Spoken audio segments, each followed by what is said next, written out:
Good morning po mga kapatid. Papuri po sa Panginoon sa ating pong mga pag-aawitan at sa tanging awit na ating pong napakinggan. Sabi po ng isang quotation ay ganito. Let's wait sa ating pong PowerPoint.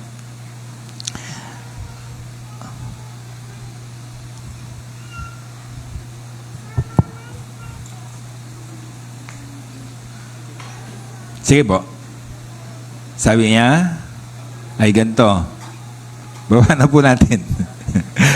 No, yung first po. Wala. Sige pa. Taas. Wala. Sabi niya, don't forget, this Sunday is Father's Day. The rest of the year is Mother's Day. Huwag daw natin kakalimutan na Father's Day ngayon. Pero the rest of the year is Mother's Day. Ano? And that's true. Kasi parang hindi naman kami napapansin, Father's Day. Ano? One time, pag-uwi namin, siguro mga 4 years ago, pag-uwi namin Pampanga, Father's Day yon. Sabi nung bunso ko, habang kami papauwi, sabi, bakit daddy walang mga billboard, walang tarpaulin, walang decoration about Father's Day? Totoo naman. Kasi pag Mother's Day, sabi niya, ang dami mga billboard, ang daming nadadaanan kahit sa mall. Laging merong Happy Mother's Day. Pag Father's Day, wala. Honey, kaya sabi niya, it's unfair. And that's true, it's always unfair. Kasi maraming mga anak, unfair, bias. Kapag Mother's Day, katakot-takot na greetings, napaka-sweet na post sa Facebook. Diba? Tapos, full of surprises. Merong pa-cake, may pakain sa labas. Pag Mother's Day, di ba, yung mga kainan punong-puno, wala kang masingitan. Pag Father's Day, lilipas din yan. Di ba? Kahit nga sa mga simbahan, bias eh. Alam mo, pag sa simbahan, even celebration ng Mother's Day at Father's Day, bias. Pag Mother's Day, sasabihin ng pastor, ang mga nanay natin, napaka-sisipag, ang sakripisyo nila sa inyong mga anak, ganito, ganyan-ganyan, palakpakan natin sila. Pag Father's Day, mga tatay, magbago na kayo. Diba? Ganun tayo kuminsan. It's unfair. Sabi nga ng isang quotation, Father is the most thankless position in the family. And that's true.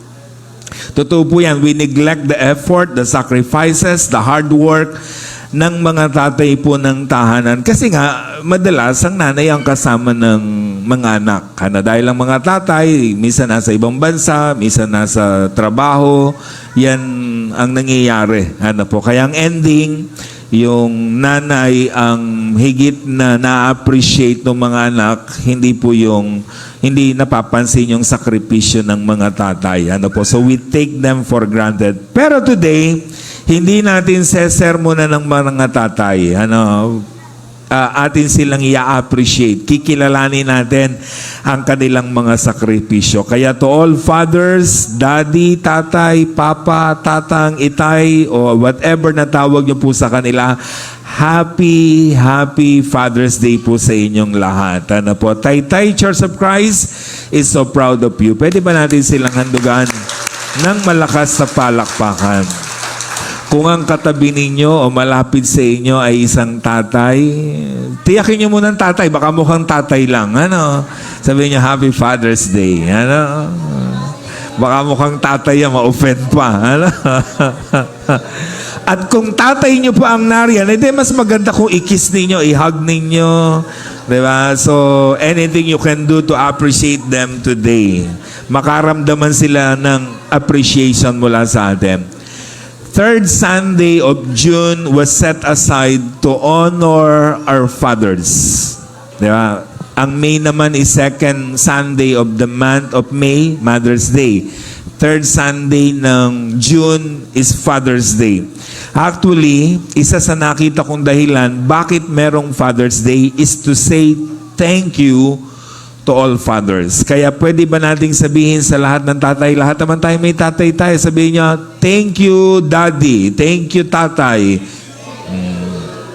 Kahit nasa langit na siya o buhay pa siya, pasalamatan natin yung mga tatay natin. Mga anak, sa lahat ng kabataan na narito, kailan kayo uli nag-thank you sa tatay nyo? Di ba? Kailan kayo uli nag-thank you? We take for granted. Ano po? Napakahalaga. Marunong tayong magpasalamat sa mga tatay natin.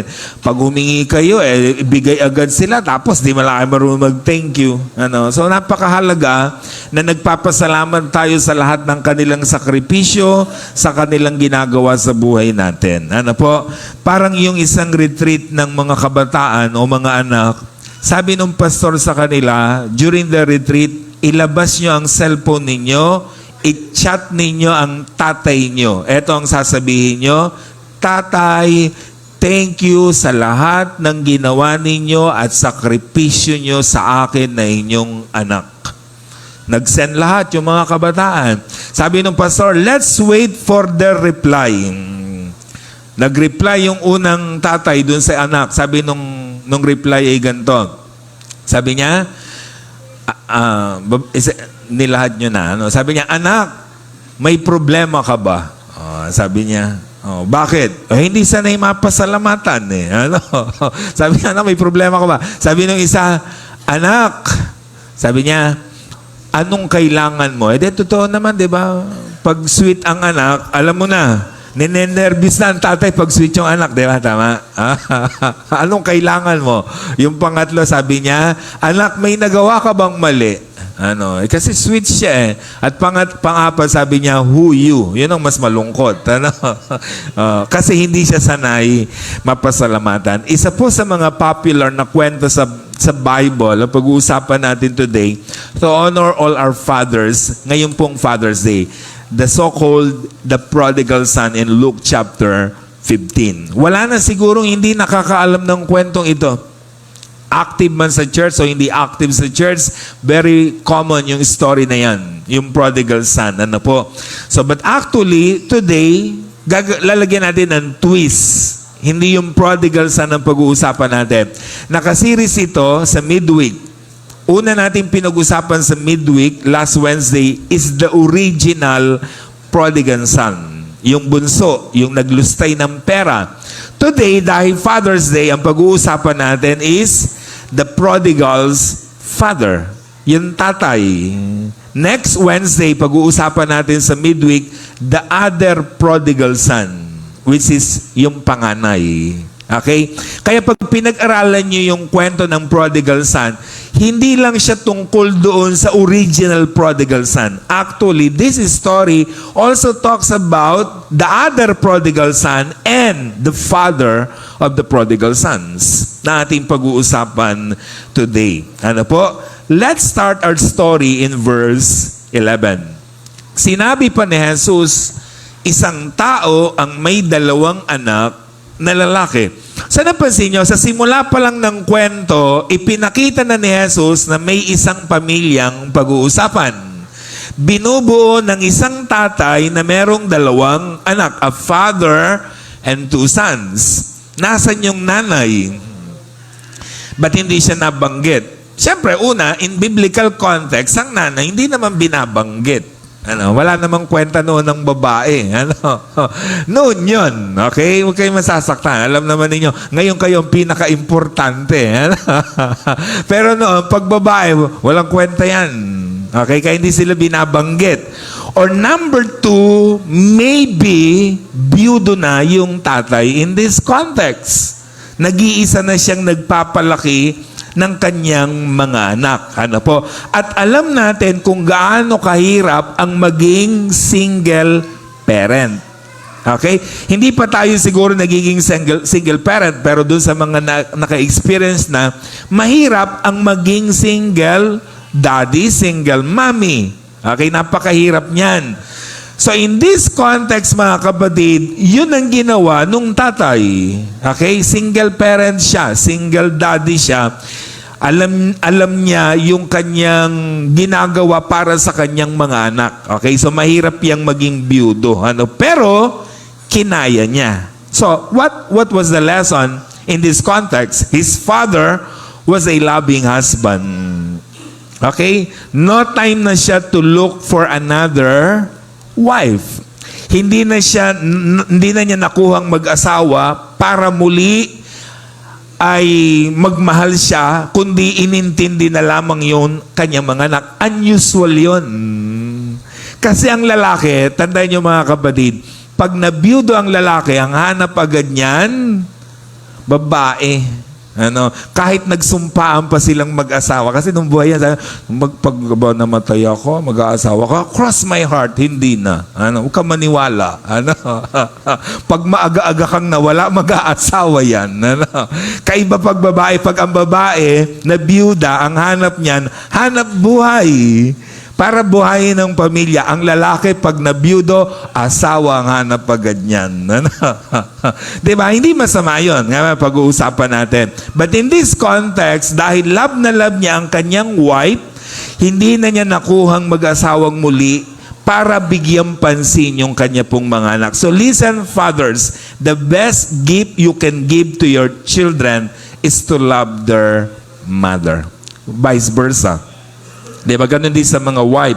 The best gift you can give to your children is to love their father. Diba? Ang mahalin ang iyong asawa. Yan yung napakahalagang pwede nating ibigay sa ating pong mga anak. Yung buo ang kanilang tahanan, walang pagtataksil na ginagawa. Kaya mahalaga, nanunumpa tayo. Mga tatay, manumpa kayo sa mga anak nyo. Katabi nyo ba anak nyo? Sabi nyo, anak, mahal na mahal ko ang nanay mo.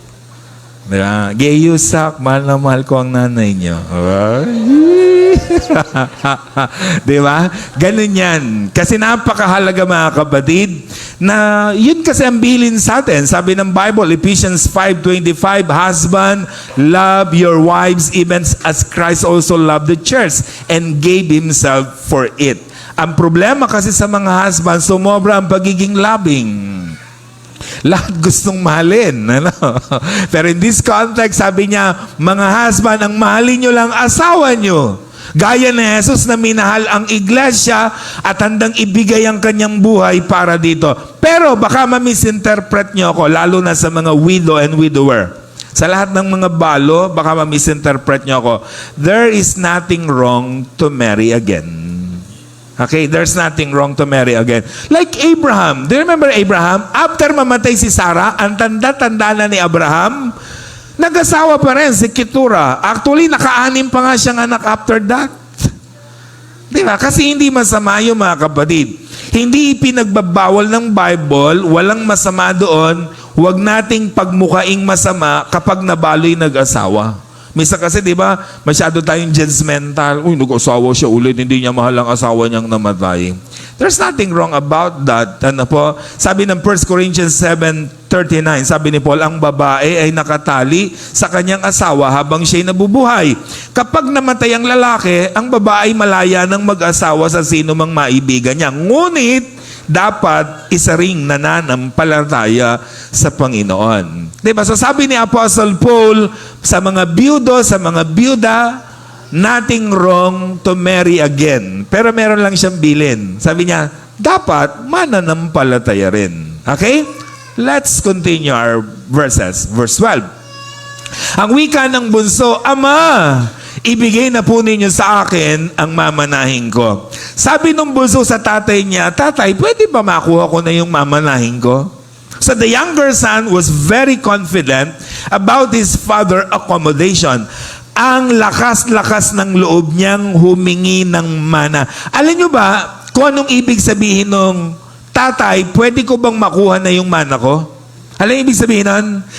Tatay, hindi na ako makapag-antay na mamatay ka. Pwede ba akin na po yung mana ko?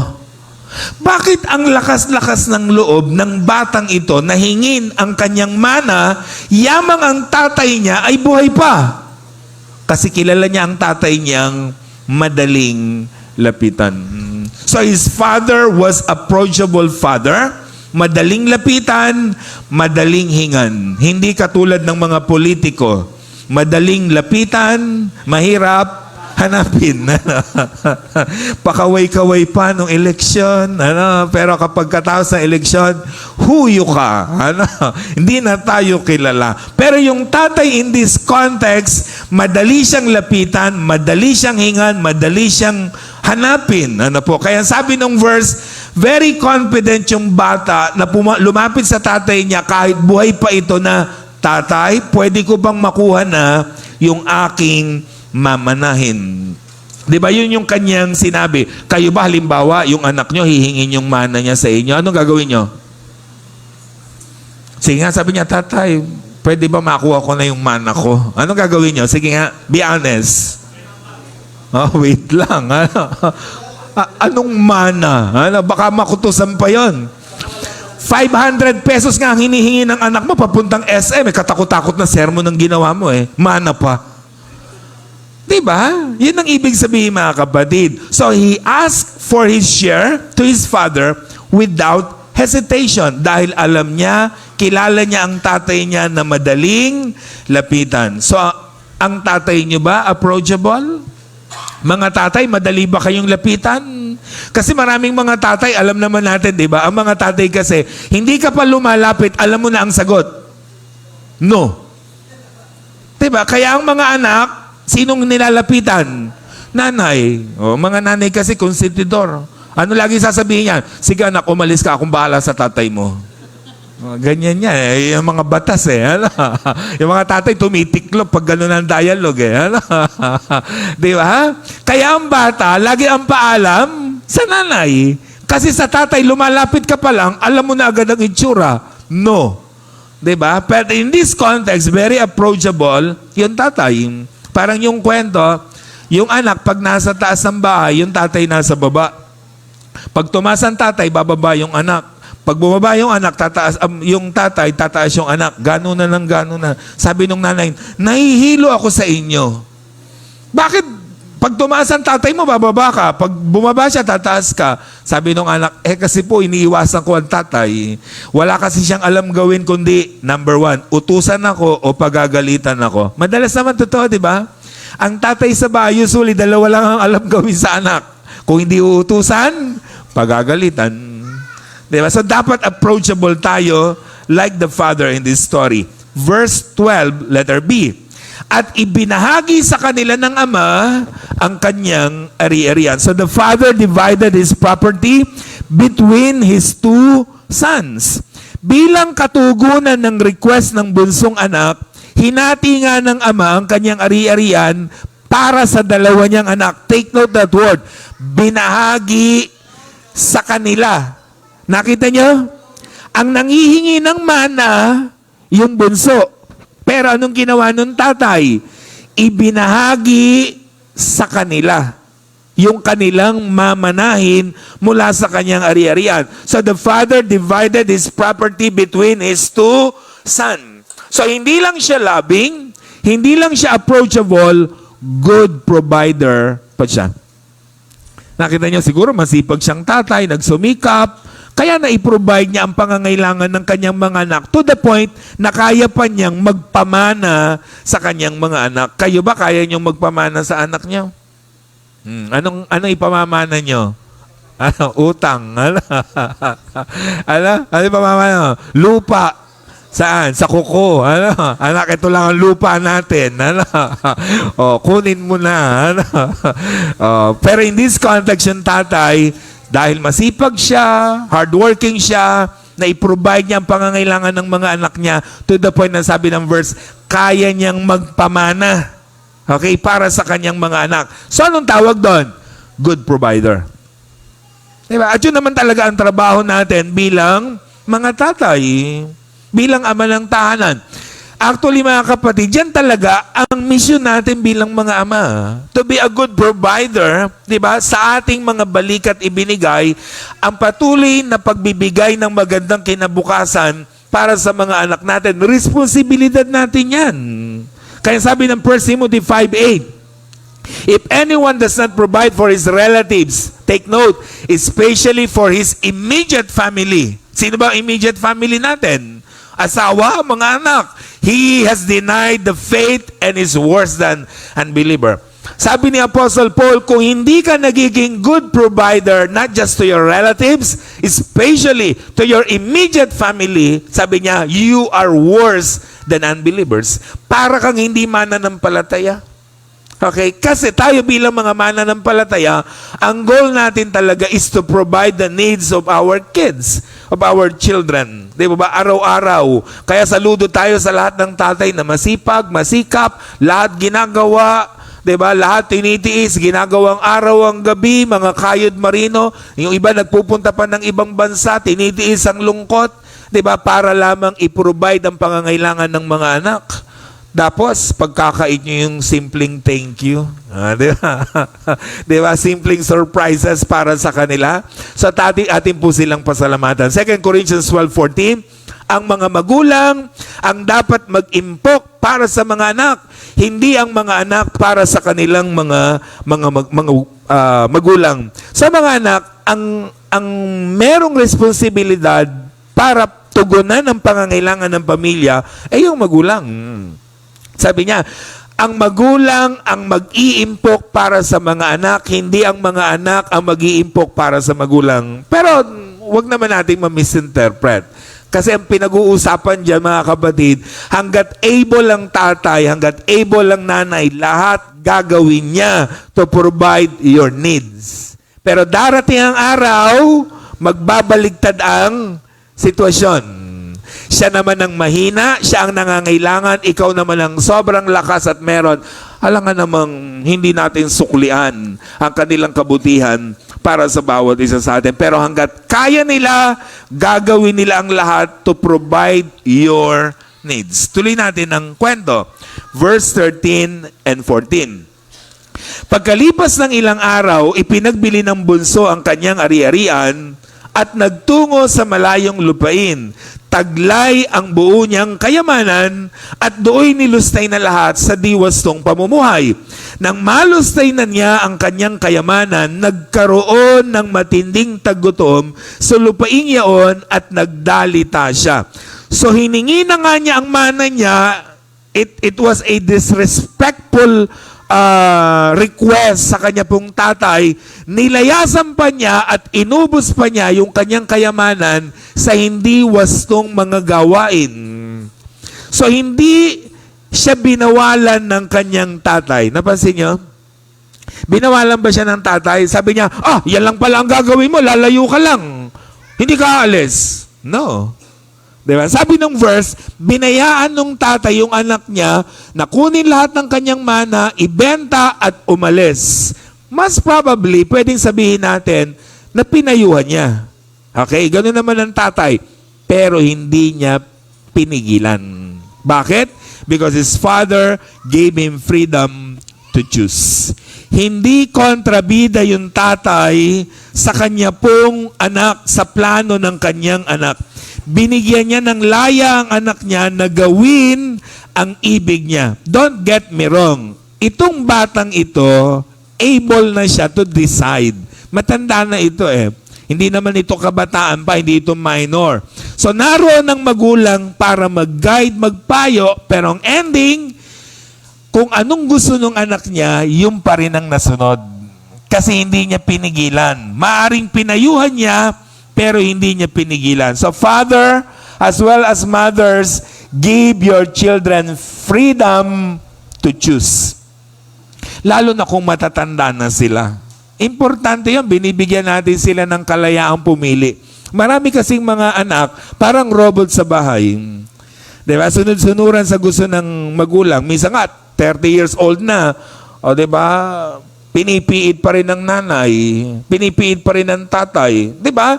Give them freedom to choose. Paano sila matututo? Paano sila masasanay kung hindi natin sila bibigyan ng kalayaan na pumili kung anong naisin nila sa buhay? Pero hindi porke tayo po ang nagpapaaral sa kanila, tayo po yung pipili kung anong nais nila. So anong kalayaan ang pwede natin gawin? Number 1, freedom to choose their career.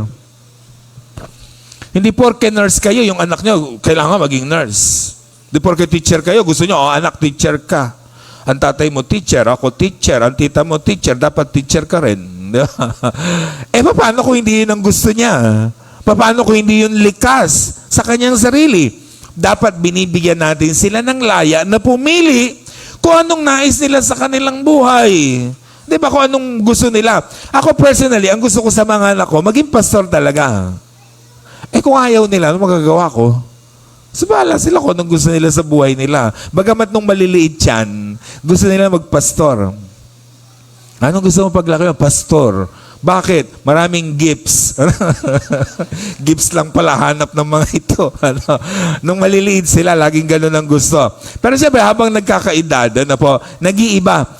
Ang gusto ng panganay ko before, nung medyo maliit pa ito, gusto niya maging jeepney driver. Gusto mamamasada siya. We don't degrade yung mga namamasada, ha? At sinasabi ko lang, yun ang pangarap niya. Maging jeepney driver. Ba't mo pa pag-aaralin? Ano? Diba? Yun ang gusto niya. Yung bunso ko, ang gusto niya maging gasoline boy. Sakto! May namamasada, may gasoline boy.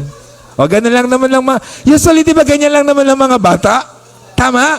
Ganyan lang ang batang mangarap. Then, lilipas ang taon, mag-upgrade. Tama? Sabi naman nung sumunod, pangarap nila maging Jollibee crew. Yung nag-ahatid ng order, yung naglilinis ng mesa, yun ang pangarap nila. Kasi yun ang nakikita. Pagkakain kami sa labas, yun ang nakikita nila. Sabi niya, gusto niya maging ganun. Sige lang, bayaan mo lang mangarap. Kasi mababago pa rin yun. Nagbago. Gusto nung panganay ko, gusto maging pulis. Na medyo lumaki. Bakit? Gusto niya siyang may hawak ng buong Cardona. May territory na. Para yatang mangungutong ito. Nagbago ulit. Nung malaki na, high school na, gusto niya maging psychiatrist.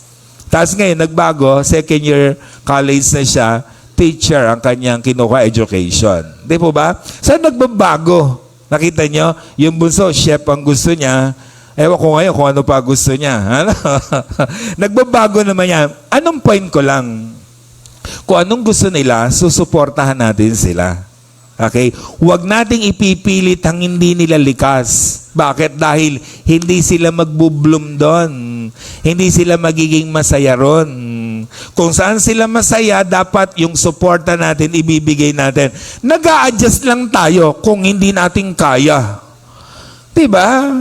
O hindi mo kayang doktor agad, kumuha muna siya ng medyo malapit doon. Diba? Ngayon, pag nagtatrabaho na siya, anak, gusto mo pa ba yun? Ituloy mo, may trabaho ka na. Mag-aral ka ulit. Diba? Ganun ang point. Pero kung anong nais nila, sinusuportahan natin sila. Another, freedom to choose their partner. Hindi tayo nagdidesisyon kung sinong mamahalin nila at magiging asawa nila. Naroon tayo to guide them. To tell them na, anak, parang wala kang future dyan. Anak, parang ganito mangyayari sa buhay mo riyan. Tinuturuan lang natin sila, pero hindi tayo nagdi-decide kung sinong mamahalin nila. Why? Hindi tayo makakasama nila. Diba? Ganun ang ibig sabihin, mga kapatid. Si Samson, sabi nung tatay niya sa kanya, anak, wala ka bang mapili sa lugar natin? Ba't hindi ka na lang dito mag-asawa? Kalahi natin. Matigas ang ulo. Anong ginawa ni Samson? Pilit ang ginagawa niyang asawa, mga Pilistea. So ang ending, napahamak si Samson. 3 times napahamak siya sa mga babae. Okay? Bakit? Dahil pinipili niya, hindi yung sinasabi ng nanay at tatay niya. What's the point, mga kapatid? Yes, children, kids, youth. Binibigyan kayong laya ng magulang nyo to choose. Pero be wise naman. Maging marunong kayo. Makinig din kayo sa sinasabi nila. Kasi sa ikabubuti niyo yon. Hindi porke binibigyan tayo ng kalayaan, yun ang gugustuhin natin. Gagawin na natin yung mali. Nakita niyo yung prodigal son? Hindi siya piniit. Binayaan siya nung tatay. Anong ginawa nung anak? Nadisgrasya siya. Napahamak siya. Nagutom. Naubos ang kanyang kayamanan. Why? He never listened his father. Diba? Pero hindi naging hadlang yung tatay niya doon sa kanyang pangarap, doon sa kanyang gusto. Pero dahil mali ang desisyon niya, napahamak siya. Di po ba? Yun ang point natin mga kapatid. So sa lahat ng anak, binibigyan tayo ng laya na pumili ng gusto nyong karera, gusto nyong mapapangasawa pero mag-isip-isip kayong mabuti. Baka pagdating ng araw, sabihin nyo, tama ang nanay ko, tama ang tatay ko, mali ako. Wala tayong magagawa. Napasok na ninyo yung kamalian sa buhay. Verse 14 up to 16. Nang maubos na ito, nagkaroon ng matinding tagutom sa lupaing iyon. Kaya't siya'y nagsimulang maghirap. Namasukan siya sa isang tagaroon at siya'y pinagtrabaho nito sa isang babuyan. Sa tindi ng kanyang gutom at dahil wala namang nagbibigay sa kanya ng pagkain, halos kainin na niya ang pinagbalatan ng bungang kahoy na pinakakain sa mga baboy. Nagutom, naghirap, nagdusa yung anak na ito. Bakit? Kasi yung gusto niya ang sinunod. Hindi niya pinakinggan yung payo ng kanyang tatay. So ang naging assignment niya ngayon sa buhay dahil nagugutom na siya, mag-alaga ng baboy. Buti pa yung baboy, busog. Samantalang daw siya ay gutom. So his unrighteous way inflict curse to himself and his surroundings. Nakita niyo mga kapatid? Naghirap siya, naghirap din yung buong bayan kung saan siya naroon. Why? To discipline him. Diba? Nadamay ang lahat. Kasi imagine niyo, kung naghirap yung bata, yung anak na ito, tapos yung bayan masagana pa rin, pwede pa rin siyang mabuhay at kumain. Diba? Pero dahil naghirap siya, naghirap din yung bayan, ano nangyari? Gutom talaga ang inabot niya. Kaya nga ang pangarap niya, pagkain lang ng baboy makakain siya. Sa napansin niyo mga kapatid, nadamay ang buong bayan kasi naroon siya.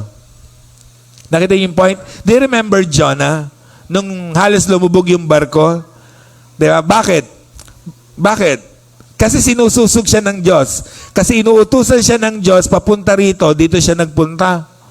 So, ano nangyari? Sumakay siya ng barko. Lahat ng nakasakay sa barko nadamay. Si Paul, ayun si Pablo, ilang beses siya nagkaroon ng shipwreck, pero no one, wala ni isa man napahamak kahit palutang-lutang sila ng ilang araw sa dagat. Why? Kasi kasama nila si Paul. Napansin niyo mga kapatid, kasama nila si Jonah sa bangka, nadamay sila sa bagyo. Kasama nila si Pablo sa bangka, naligtas sila. What's the point? Minsan sa buhay natin, maraming tao nadadamay sa atin. It could be blessing or curse. Tingnan mo katabi mo, pag yan ba ang kasama mo, mabe-bless ka o masusumpa ka? Tingnan mo nga. Naku, pag ito po kasama ko, dilubyo ang mangyayari sa buhay ko. Diba? Naintindihan ibig sabihin, may mga tao na kapag silang sinasamahan nyo, parang ang lapit-lapit ng blessing. Naintindihan nyo? Meron naman mga tao, pag silang kasama nyo, disgrasya lagi ang mangyayari sa buhay nyo. Nakita nyo? Gaya nung bata in this context. Diba? Nadamay ang lahat dahil sa kanyang kasamaan, sa kanyang ginawa. 17 to 19. Nang mapag-isip-isip niya ang kanyang ginawa, nasabi niya sa sarili niya, ang alila ng aking ama ay may sapat na pagkain at lumalabis pa. Samantalang ako'y namamatay sa gutom dito. Babalik ako sa kanya. Take note of that word. Babalik ako sa tatay ko. Sasabihin ko, tatay, nagkasala ako sa Diyos at sa inyo. Hindi na ako karapat dapat tawagin ninyong anak. Ibilang na lamang ninyo kung isa sa inyong mga alila. Ang sabi niya, babalik na ako sa tatay ko. Imagine nyo mga kapatid kung gaano kalaki ang kasalanan ginawa niya sa tatay niya. Gaano kalaki ang kasalanan niya? Una, hiningi niya ang mana niya, it was disrespectful. Bakit disrespectful yon? Buhay pa ang tatay niya, kinuha niya ang mana niya. Nilayasan niya ang tatay niya. Nagpakalayo-layo siya. Inubos ang kayamanan niya sa hindi magandang bagay. Tapos may gana siyang bumalik. Kung kayo yung tatay, anong gagawin niyo? Yung anak niyo, binenta yung sasakyan niyo, binenta yung lupa niyo, tapos inubos sa walang kakwenta-kwenta, naglayas. After 2 years, bumalik. Di ba? Hirap na hirap. Anong gagawin nyo? Diba? Anong gagawin nyo? Tingnan natin ginawa ng tatay ha. His father was understanding and forgiving. Ang tatay niya, bakit malakas ang loob niya na bumalik? Kasi kilala niya ang tatay niya. Na ang tatay niya maunawain at mapagpatawad. Bakit merong mga anak, pag may ginawang mali, hindi sila aamin sa magulang kahit anong mangyari? Bakit? Kasi alam nila, second coming yon. Delikado na. Pag umamin siya, delikado. Di ba? Kaya kahit anong gawin mo, hindi yun naamin. Bakit? Kasi hindi ka marunong umintindi at magpatawad. So bakit yung anak na ito, sa kabila ng lahat ng kanyang ginawa, kalapasanganan sa tatay niya, ang lakas-lakas ng loob niyang, babalik ako sa tatay ko. Why? Because his father was understanding and forgiving. Kilala niya ang tatay niya na madaling umunawa at magpatawad. Kaya nung ginawa ng tatay, verse 20, tumindig siya, pumaroon sa kanyang ama, malayo pa'y natanaw na siya ng ama't ito'y labis na nahabag sa kanya, patakbo siyang sinalubong, niyakap at tinagka. Nakita yung ginawa ng tatay? Sa kabila ng ginawa ng kanyang anak, sinalubong, niyakap, hinagkan. Mga tatay, ganun ba kayo? Pag yung anak nyo nagkasala, umamin, may ginawang mali sa inyo, anong gagawin nyo? Yung anak nyo, inubos ang kayamanan nyo, tapos babalik sa inyo, anong gagawin nyo? Sasalubungin din, di ba? Tsaka ingungugod sa lupa. Sabi mo, diyan ka magaling. Di ba? Pero in this context, yung tatay, ang bait-bait niya. Ano po? Inunawa yung kanyang anak, niyakap. So his father is always waiting for his return. Bakit siya naghihintay? Kasi napansin niyo mga kapatid, ang layo pa nung anak niya, nakita na niya. Bakit? Kasi laging nakatanaw dun yung tatay. Sabi siguro nung tatay, dito nagdaan ang anak ko, dito rin siya babalik. Kaya kahit malayo pa, sabi ng verse, natanaw niya ang kanyang anak. So ibig sabihin, nag-aantay talaga yung tatay. Hinaantay talaga yung kanyang anak. Ano po? So napakahalaga niya mga kapatid. Ano po? Kaya sabi ng verse 22 to 24, tinawag ng ama ang kanyang mga lila, madali! Dalhin nyo rito ang pinakamahusay. Take note of that word. Pinakamahusay na damit. Isuot sa kanya. Suotan siya ng singsing na pangyapak. Kunin ang pinatabangguy at patayin. Kumain tayo at magsaya sapagkat namatay na ang anak ko ito. Ngunit, muling nabuhay na walang ngunit nasumpungan at sila'y nagsaya. Sabi nung tatay, kunin ang pinakamahusay. Ibig sabihin, best clothes, best ring, best sandals, best foods, and let us rejoice. Let's have party. Dahil ang anak kong namatay, nabuhay. Ang anak kong nawala, narito na ngayon. So listen mga kapatid, lalo sa mga anak. Nakita nyo kung anong nagpapasaya sa tatay? Nakita nyo yung disconnect? Bakit nagkaroon ng celebration? Bakit nagsaya yung tatay?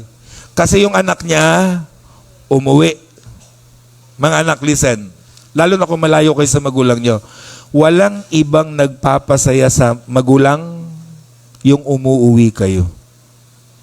Tama? Yung umuwi kayo sa bahay. Lalo na kung nag-aaral kayo sa Manila o kaya ay kayo ay nasa ibang lugar na, may pamilya kayo, walang ibang nagpapasaya sa magulang kundi yung umuwi kayo lagi sa bahay. Kaya listen mga anak, lalo na kung malayo kayo sa parents niyo, dalasan ng uwi. Kaya na nagpapasaya sa magulang. Lalo na kung nag-a-abroad pa doon sa mga nasa online, dalasan ng uwi kung may pera naman pang uwi. Diba? Ano yan? Kailan kayo uwi? Pag nasa kabaon ng magulang nyo.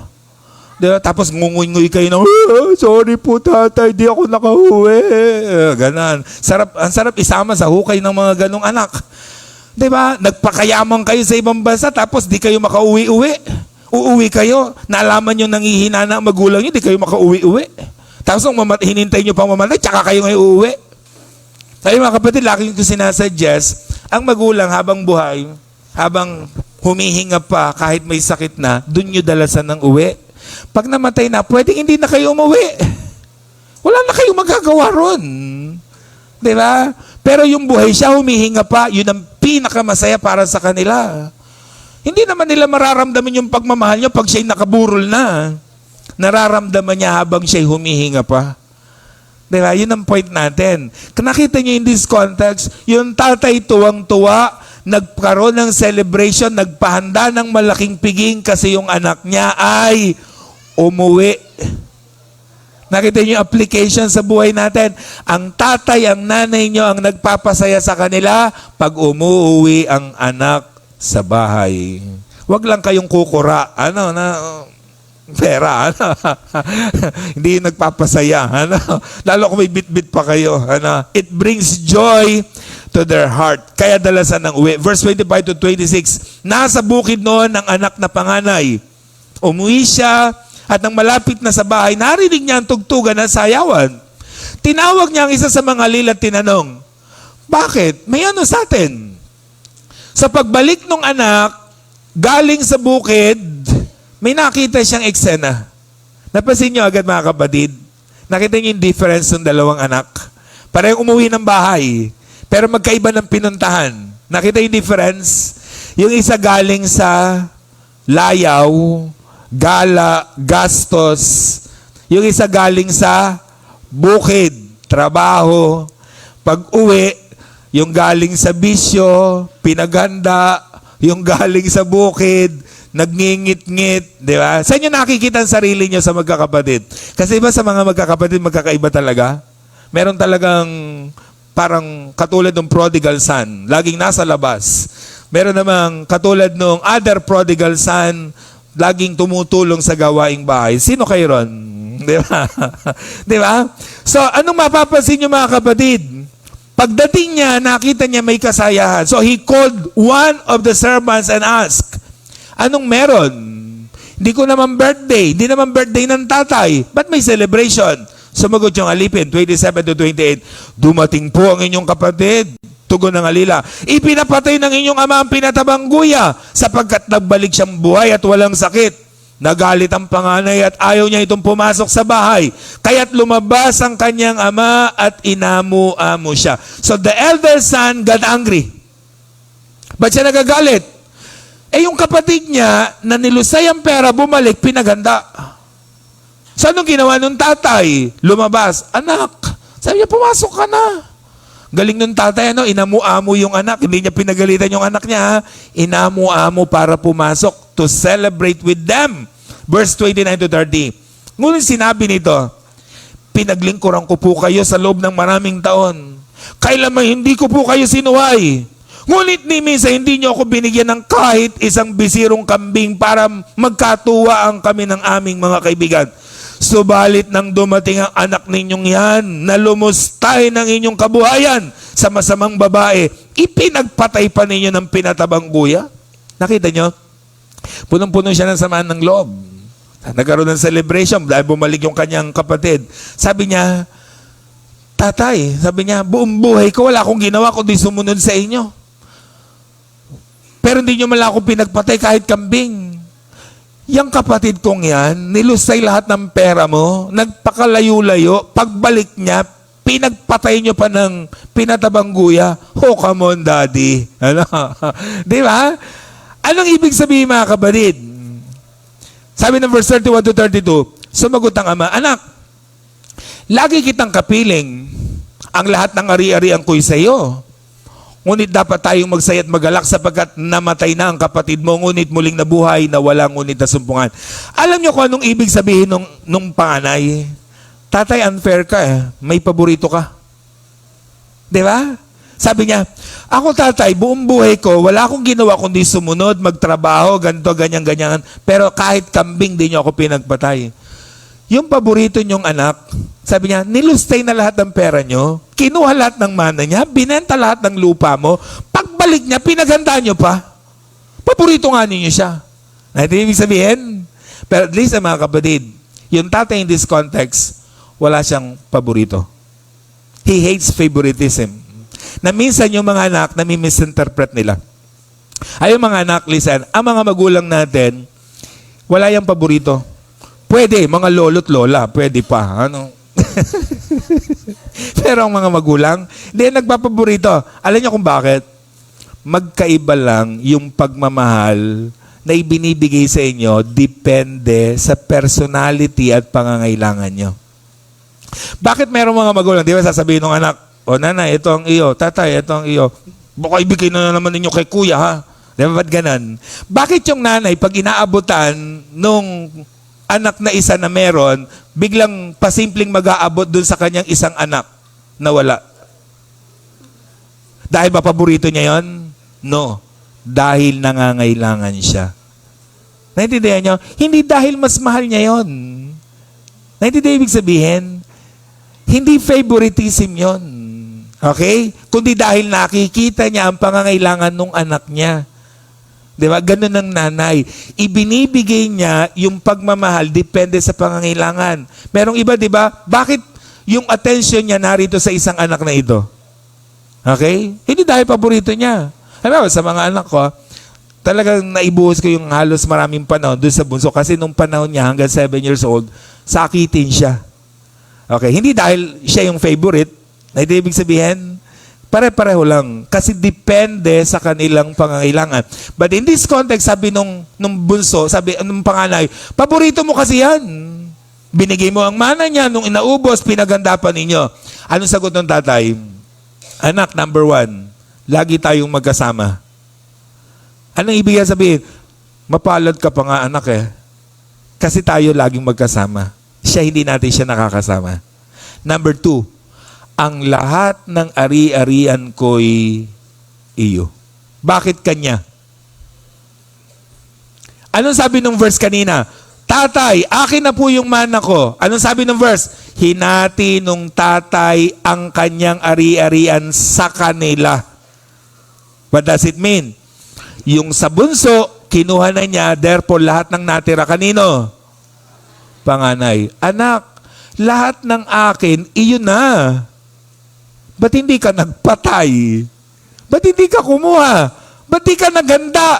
Lahat yan, hindi niya naiintindihan from the very beginning, hinati na nung tatay. Wala siyang favoritism. Naintindihan niyo? Hinati nga sa kanila. So, ibig sabihin, ikaw na may problema, iyo yan eh. Ba't hindi ka nagpatay? Lahat ng yan ay iyo. Pero yung kapatid mo, namatay na yan, muling nabuhay, nawala, ngunit nasumpungan, kaya nagkakaroon tayo ng celebration. Kasi what brings celebration sa tatay, sa magulang? Pag ang anak niya bumabalik. Pag ang anak niya umuwi sa kanilang bahay. So wala siyang favoritism. Sa lahat ng mga tatay, mga kapatid, tandaan niyo po palagi, lahat ng mga anak, ang mga tatay natin, hindi sila perpekto, pero lahat gagawin nila para sa atin. Lahat gagawin nila para sa inyong mga anak nila. Kaya sa lahat po ng mga tatay, mahalin natin yung mga asawa natin. Okay? That is the best gift that we can give to our children. Okay? Mahalin ang kanilang nanay. Tayo bilang mga magulang, nagiging good provider tayo. Nagiging approachable tayo. Yung bang kahit nagkamali yung anak mo, handali niyang umamin sa kanyang ginawang mali. Kasi alam niya, mapagpatawad tayo. Alam niya, maunawain tayo. Di po ba? Ang mga tatay po natin ay dapat ready to forgive sa ating mga pagkakamali. At higit sa lahat, wala silang favoritism. Ano po? At binibigyan nila tayo ng kalayaan na pumili. Hindi dahil gusto nilang mapahamak tayo, kundi dahil silang ipakita na meron tayong kalayaang pumili nung naisin natin sa buhay. Tayong lahat ay tumayo. Inaanyayahan po natin lahat ng tatay sa harapan para atin po silang ipanalangin and appreciate this morning. So to all fathers, pwede po kayong pumunta sa harapan, lahat po ng tatay. Batiin po natin sila. Sige po, parang ayaw nyo ha. Lahat po ng tatay, tinatawagan po natin sa harapan. Atin po silang i-appreciate. Ayan. Ulitin po natin mga kapatid, ang mga tatay po natin, hindi sila perpekto, pero lahat gagawin nila para sa ikabubuti ng kanila pong mga anak. Titiisin nila ang lahat para ma-provide lang ang ating po mga pangangailangan. Atin naman pong palakpakan lahat po ng mga tatay po natin. Okay? Na naririto. Happy Father's Day po sa lahat ng mga tatay po natin. Sa mamaya, may iaabot po sila sa atin. Ano po? O mga anak, kung meron kayo iabot sa tatay nyo, igigreet ninyo. Mamaya, let's pray po muna. Let's pray para po sa lahat po ng tatay po natin. Lord, thank you po sa mga tatay po na ibinigay po ninyo sa amin. Yung iba po ay kinuha na po ninyo. Pero salamat dahil malaki ang ginampanan nila sa amin po mga buhay. Salamat po dahil nakilala po namin sila, ginabayan po nila kami, at patuloy naming narating ang aming pong mga kalalagayan po ngayon. Thank you rin po sa mga tatay po namin na nasa inyo pong harapan ngayon, mga buhay pa. Kaya thank you po dahil binibigyan po ninyo sila ng kalakasan na kailangan po ng kanilang mga kalusugan. Ang aming pong laging panalangin, samahan niyo po sila palagi, huwag niyo po silang pababayaan. Patuloy po na maging malakas pa sila, pahiramin pa ng mahabang buhay upang matagal-tagal pa po namin silang makasama, masuklian ang kanilang mga pagpapagal, maramdaman po nila ang aming pong pagmamahal sa kanila. At sa kanila pong mga paggawa, pagtatrabaho at mga pagsusumikap pa, patuloy na po na ang inyong blessing sumagana pa po sa kanilang buhay para matugunan naman nila ang pangangailangan ng kanila pong mga anak. Thank you po sa mga tatay po na ito na nagre-represent ng tatay po namin sa langit. Aming pong prayer, huwag niyo po silang pababayaan, samahan sila everyday ng kanilang buhay. Ano mang nais ng kanila pong mga puso, dagdag na ipagkaloob po ninyo sa kanila. Muli, itinataas ko po sa iyo lahat po ng mga ama ng tahanan. In Jesus' mighty name, Amen. Happy Father's Day po sa lahat po ng mga tatay. Ayan. Huwag po muna kayong alis. May iniabot po sila sa inyo. Ayan. Huwag kayong uupo hanggang hindi kayo naaabutan. Ayan. Happy Father's Day po ha sa lahat po ng mga tatay po natin.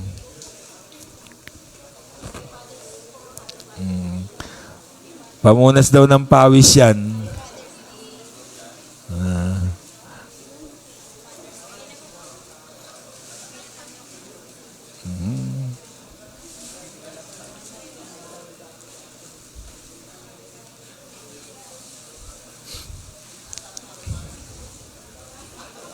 So muli po, happy Brother's Day po sa lahat po ng ating po mga tatay. Magpapatuloy po tayo, hahandugan po tayo ng awit ng choir sa ating po celebration ng Father's Day.